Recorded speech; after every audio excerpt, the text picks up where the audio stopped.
TC304 at 85 word per minute.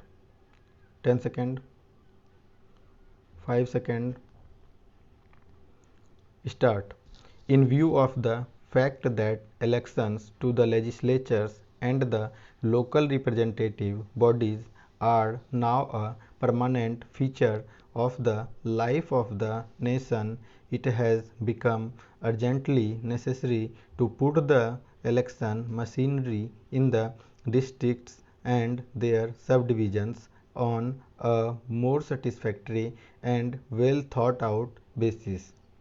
In the Commission's view, a separate nucleus election office with an adequate permanent staff on a whole-time basis should be set up in every district and subdivision, and this office should be temporarily strengthened by additional hands at the time of an election. The district or subdivisional election officers may normally be part-time officers who must, however, be relieved of most, if not all, of their other duties at the time of the elections.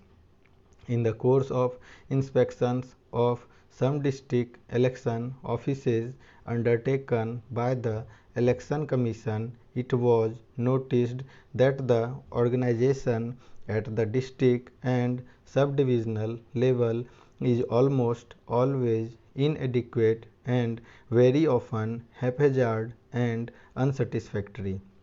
This is not at all fair to the officers who are expected to carry on this important duty, and it is not to be wondered that the work done by the election staff in between two general elections is very often below the requisite standard and comes in for severe criticism. Much more sustained and better organized efforts would be called for in future than hitherto if even such routine work is to be done in an efficient and businesslike manner. A permanent and adequate nucleus election office at each administrative center is therefore essential. In regard to the preparation and maintenance of the electoral rolls of a constituency, the permanent machinery consists of the Election Commission, the Chief Electoral Officer, and the Electoral Registration Officer of the constituency.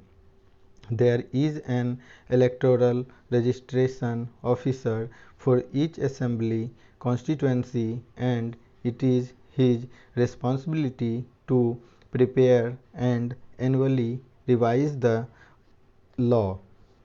The law has made provision for each appointment of one or more assistant electoral registration officers to assist the electoral registration officer in the performance of his functions.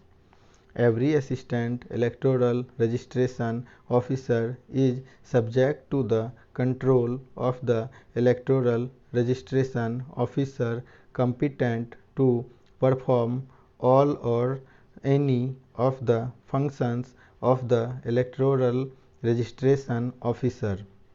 The electoral registration officer, who is an officer of the government, is nominated by the Election Commission.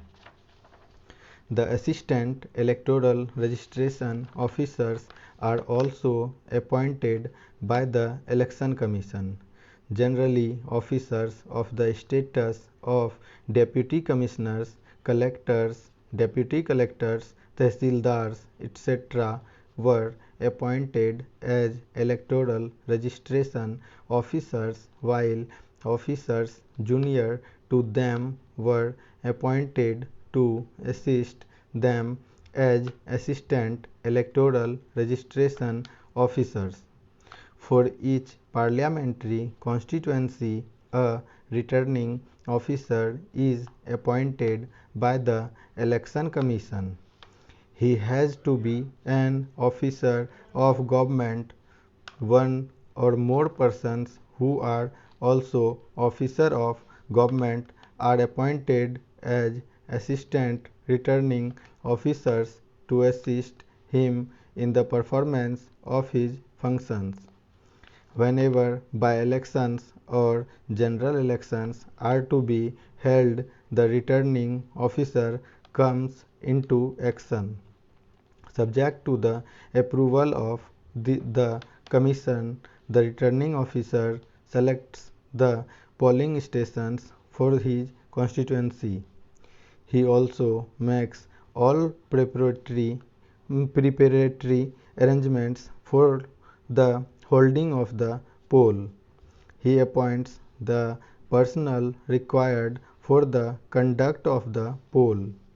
The size of the polling personnel depends on the extent of the constituency and the number of polling stations.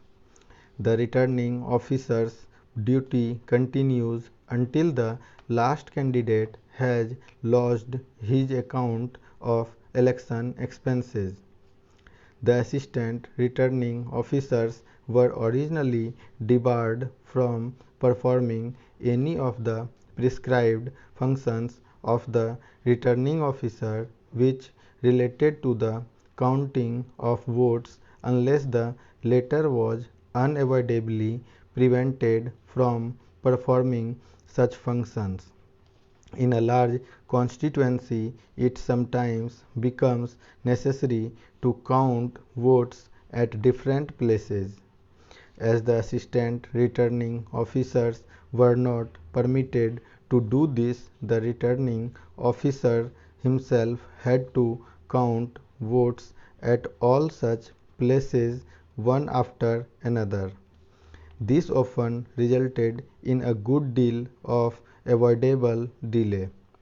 Under the amendment law, the assistant returning officers are now eligible to undertake the counting of votes subject to the overall control of the returning officer.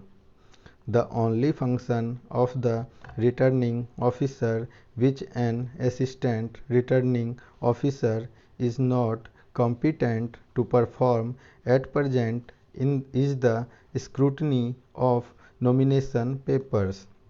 Even this he is permitted to undertake if the returning officer is unavoidably prevented from holding such scrutiny himself.